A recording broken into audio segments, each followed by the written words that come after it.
session has the title From Mindfulness to Insight, which is quite a big topic, and it's only 1 hour, so I'm not quite sure how best to approach it. Heather, myself, and Rob wrote a book with this title, From Mindfulness to Insight, and Shambhala are publishing it in April this year. And actually, I've been spending a bit of time copy editing the book in the breaks when you haven't seen me. So just thinking how best to approach from mindfulness to insight. But not only that, but how does that lead to joy, you know? From mindfulness to insight to joy. So I was pondering this just now. I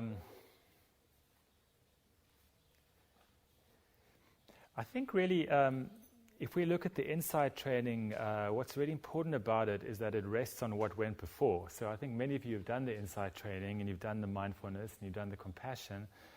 And the mindfulness and the compassion are very important preconditions to make insight possible, okay? And I'm sure you've heard that said quite a few times. But the kind of insight what we're really looking at here with the insight is seeing very clearly how we are kind of recreating our own inner drama of suffering again and again and again. So insight here is like a very much in the inner mind level, how we are somehow replaying the same story, recreating the same script, like a hamster going round and round in a wheel. And I'm sure many of us can relate to that. Things outwardly can change a lot in life, but in terms of the inner mind, often we're doing the same thing again and again. Is it just me, or can other people relate to that? You know, like the more you meditate, the more you can get a feeling of that, how this is going on, you know, and how do you break free of this? And the Buddha also spoke to that as well, a lot, and a lot of Buddhism is about that. And this inner wheel of going around and around, he calls samsara. And the experience was one of dukkha, okay, suffering. And we touched on that this morning, this idea of dukkha, where one's inner world starts to close in. You know, the volume of the inner drama gets louder and louder, and it seems to sort of suck one's energies in more and more. It feels very solid, and we start to feel more and more distant. You know, even from those we're close to, we start to feel distant from them because this inner drama pulls us in. So how do we kind of navigate that? So really the way we navigate that is through the initial steps of the mindfulness, acceptance, self-compassion, compassion for others. But I think maybe the crux of the matter is it probably lies in that model of observer and undercurrent that I'm sure you're familiar with, that Rob Nan kind of crystallized out of Buddhism, you know, but he presented in a way that was quite secular and a way that could be related to by anybody, even if you weren't a Buddhist practitioner. And I think in some ways that model holds the key, because I think what that model is really saying is that there's a constant arising in the mind of all kinds of stuff, you know, thoughts, feelings. There's a constant arising. And if you sit down and meditate, you notice that things are constantly coming up all the time. The thoughts, feelings, images, mindsets, emotions. And sometimes if we can just let those things arise and let them display in the mind, they will very quickly subside again. But we seldom are able to do that, okay? Because we take all this stuff personally that's coming up in the mind, which kind of seems to make sense because it's in our mind, you know, so it feels very personal, all this stuff. And particularly the things that don't feel good, you know, we often feel like, oh no, I'm feeling like this is coming over me. So this possibility that things can arise, they can display, and they can just liberate. Often we don't give this a chance to happen because we've taken it personally. And I think if we were able to let this happen, then the power would go out of it gradually, you know. And I think a lot of meditation is creating the conditions where that can happen.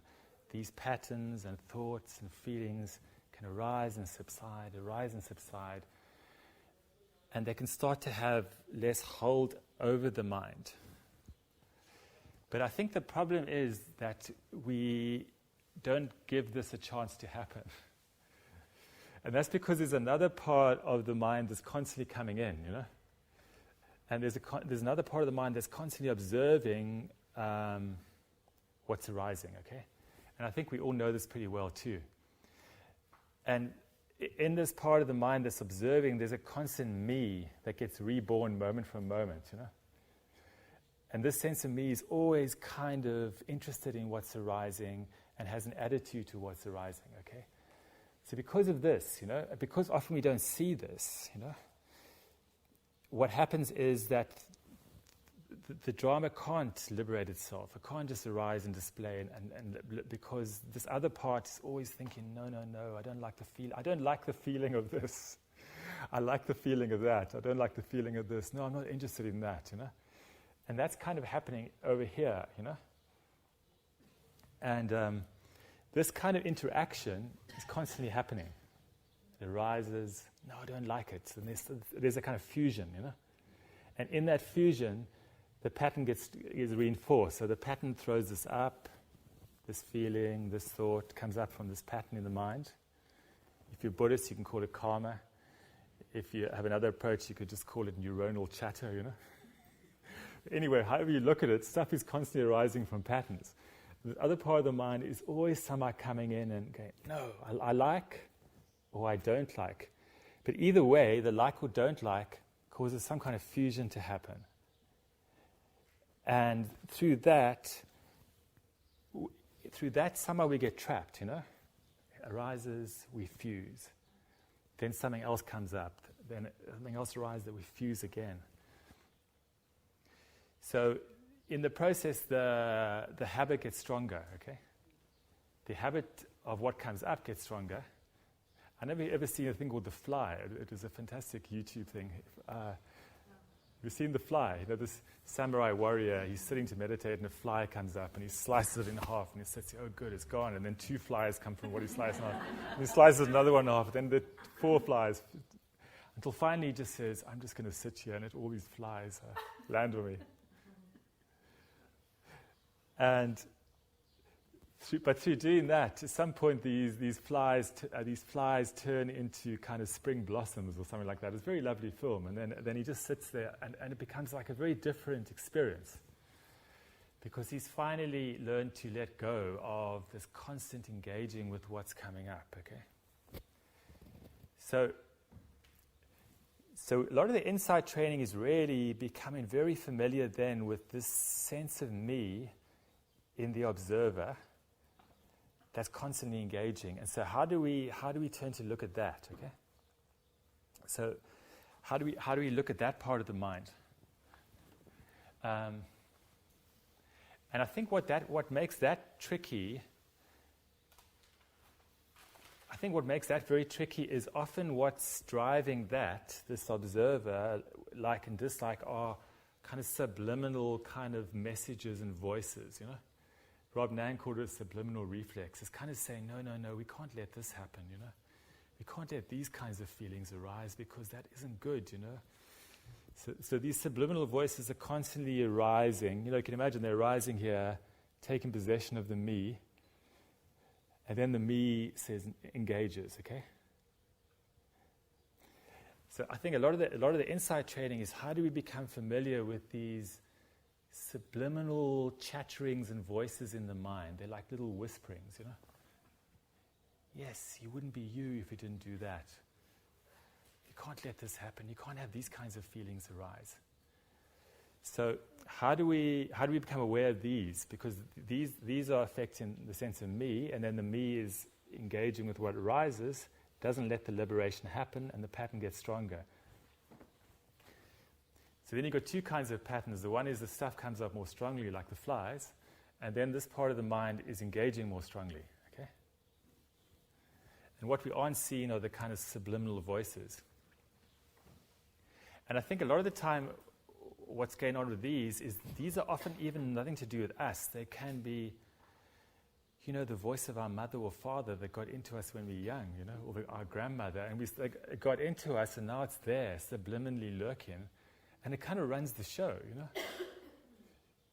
Often the self-critic can be like that. These voices are running the show, and it's a bit like a puppeteer. They're taking hold of the sense of me and the observer, which then engages, okay? This all sounds very kind of abstract, when you talk about it like this.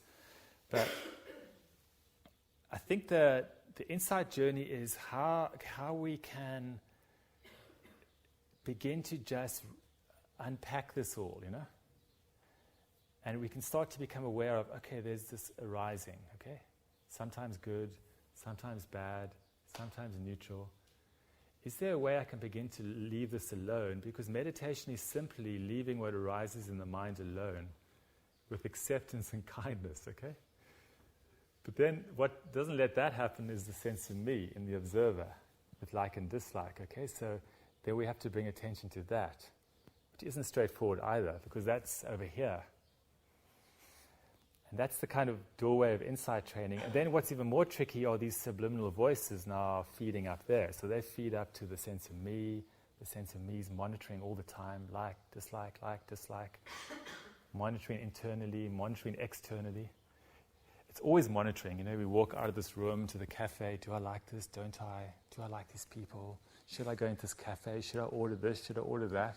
So I think having a sense of humor about this sense of me, okay, and to sort of just be aware of it, because just being aware of it is kind of almost half the battle, If you can just be aware of it, it's not running the show without you seeing it, So, and also having a kind of sense of humor about this sense of me and the observer, the constant preference.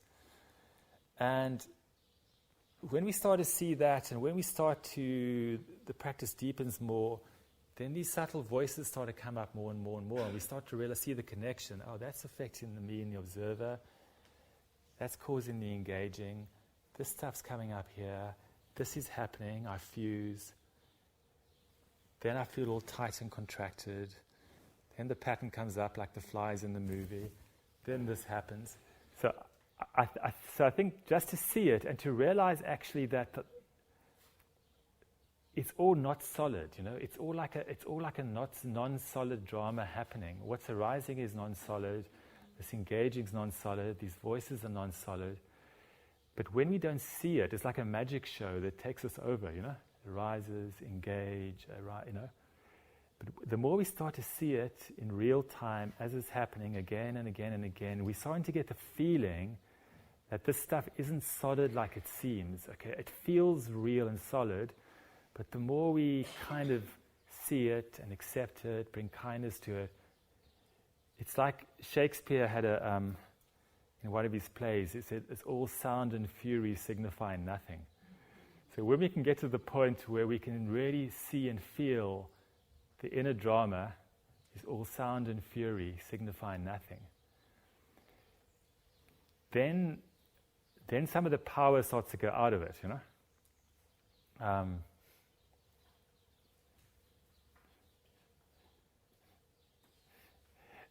So we kind of work in at two levels. The one is we are kind of, the more we look at this stuff, the more we see it's not really solid, and the more we realize, oh, I've got a choice, moment by moment. Do I buy into these kind of subtle voices? Do I buy into this sense of me and the observer? Do I have to go through the same story again and again and again, okay? So we start to, the more awareness opens up where we realize we got a choice. We don't have to feed the same story. Plus we're seeing it's not solid and real, okay? So that combination is not solid and we don't have to feed it. I think that starts to gradually loosen up the inner fix in the mind, okay?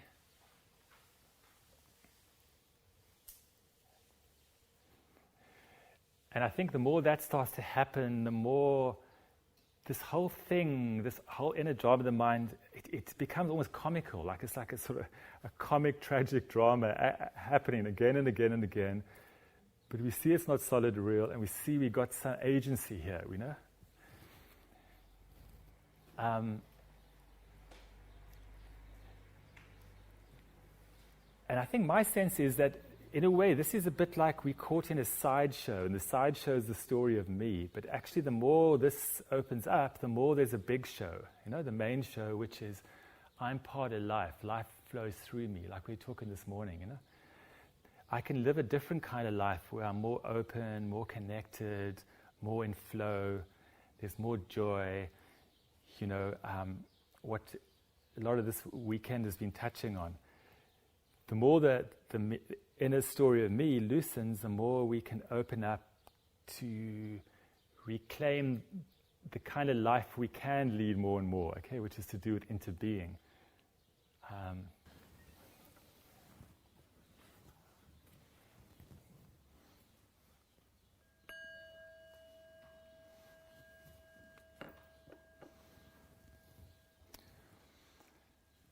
Okay, so bringing our attention to the body, feeling the weight of our body on the seat or cushion.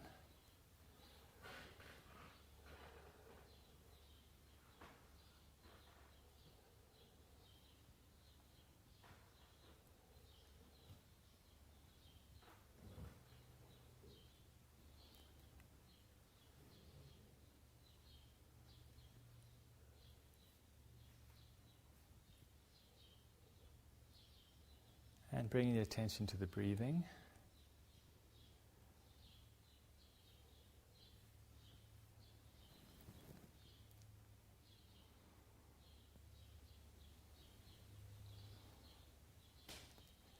So having breathing as a light focus, light support,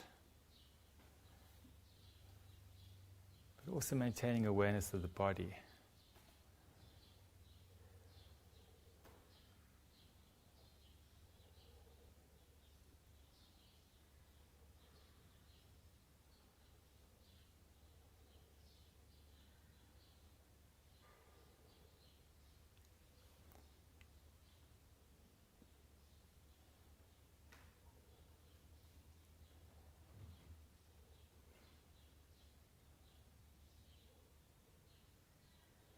And then just being curious as to what's present in your experience, in our experience now.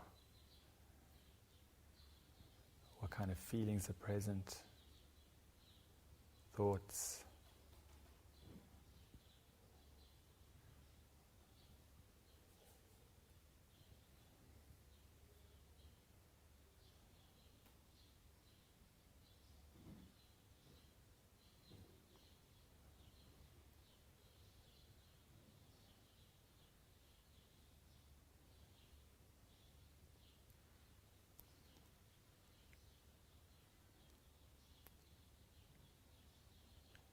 So noticing how things are constantly arising.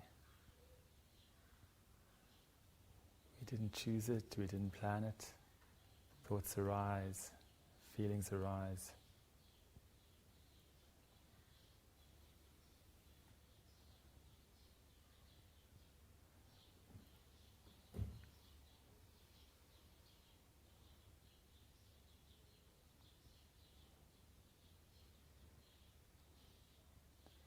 If we notice what's here and now, it's constantly changing. Thoughts, feelings, emotions, sensations. Nothing solid, nothing fixed.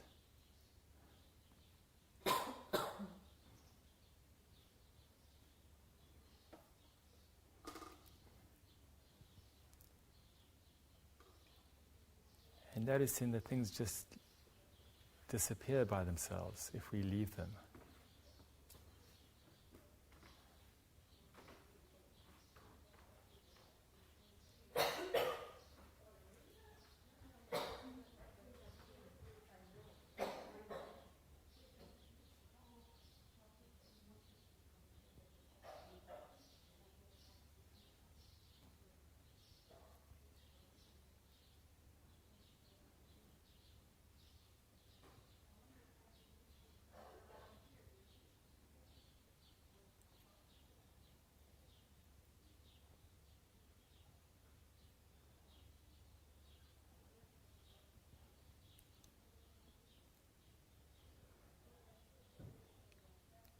And every now and again you could even shift from the support of breathing to whatever's occurring, thought, feeling, emotion, story. Just look at it and say, is there anything solid or real there?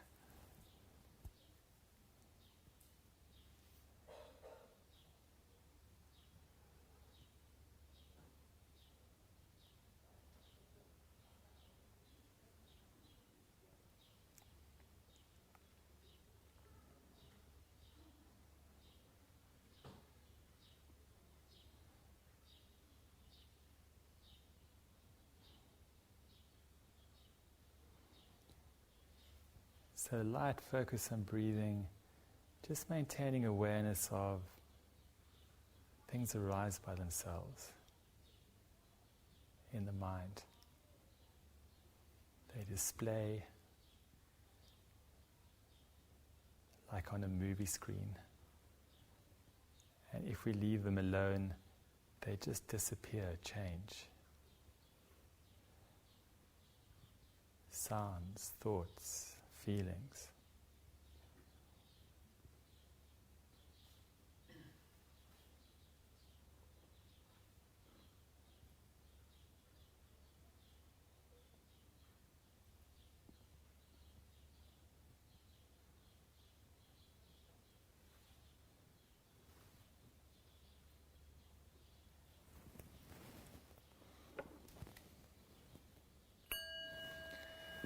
Then going off duty, so now we just let go of meditating.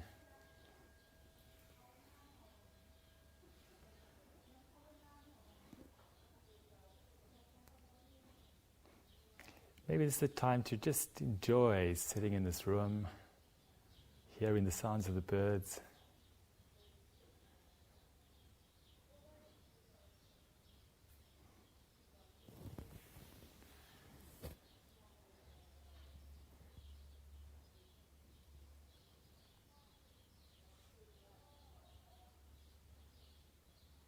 No need to do anything. Also that feeling of space, so even just looking around, aware of the space in the room.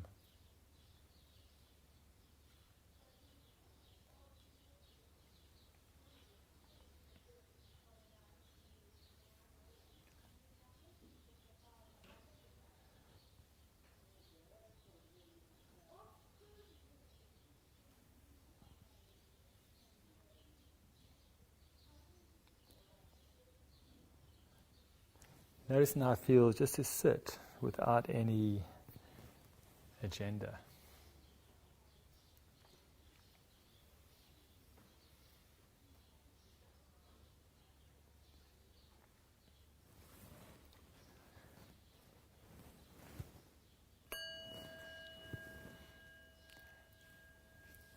And then going on duty again, coming back to mindfulness of breathing.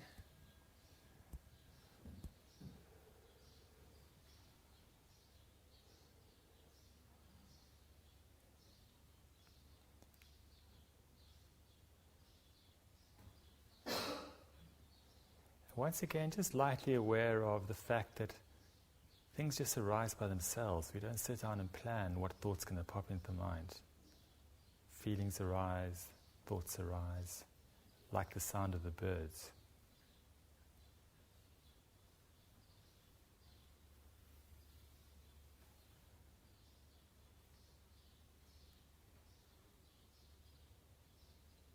They display. And if we leave them alone, they quickly change, disappear.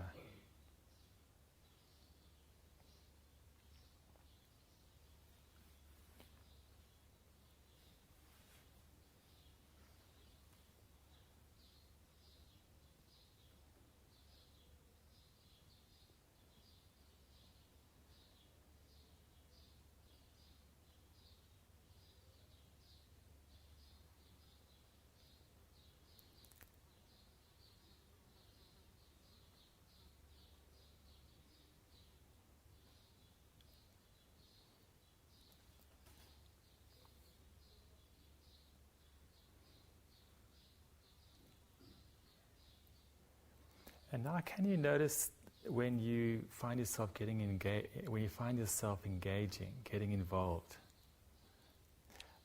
sometimes this only happens in retrospect. You really are involved. So can you notice that sense of getting involved in what arises?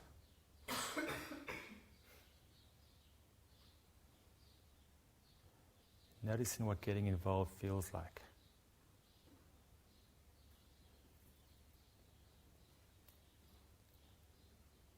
And also noticing what drives it. Is it like a grasping energy or is it an aversion energy?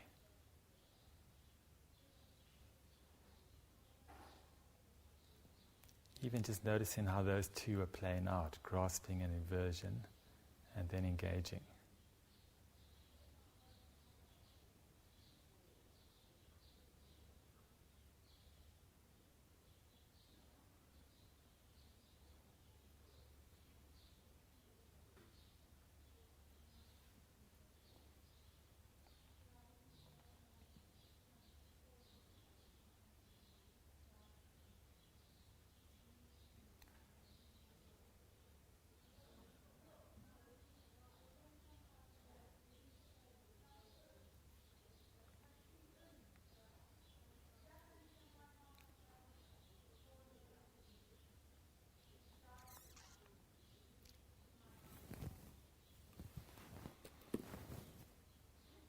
So where's your attention now? Are you just lightly aware of the rising, displaying and disappearing of thoughts?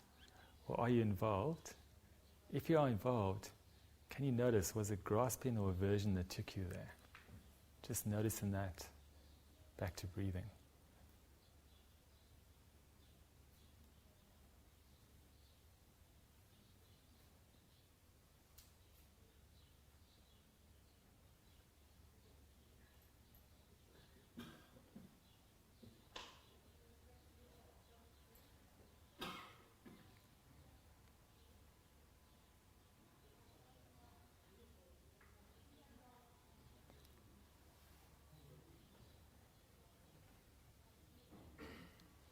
And then just bringing a moment of kindness to this whole inner drama of the mind. If you like, putting your hands in your heart.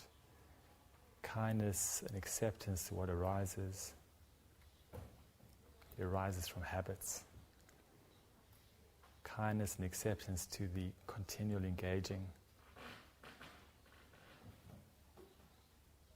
Kindness and acceptance to the grasping and aversion that pulls you in. So just kindness to the whole show.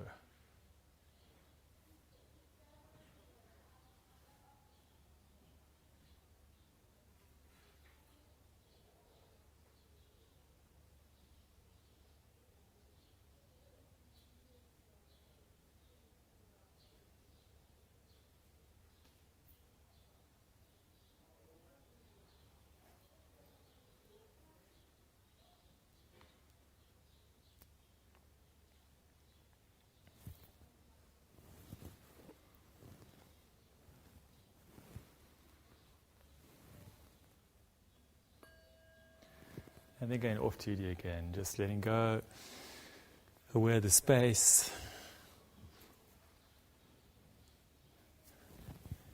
hearing the birds,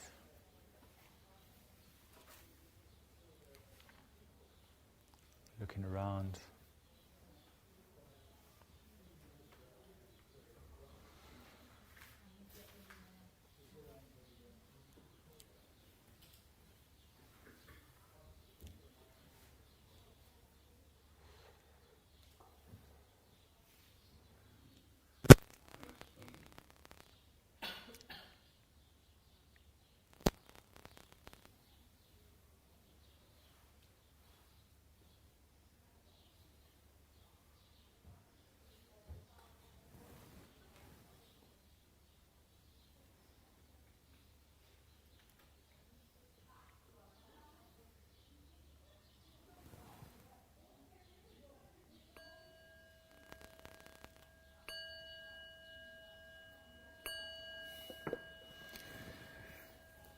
Okay, that was quite brief, but it sort of gave you a taste of one approach to insight practice.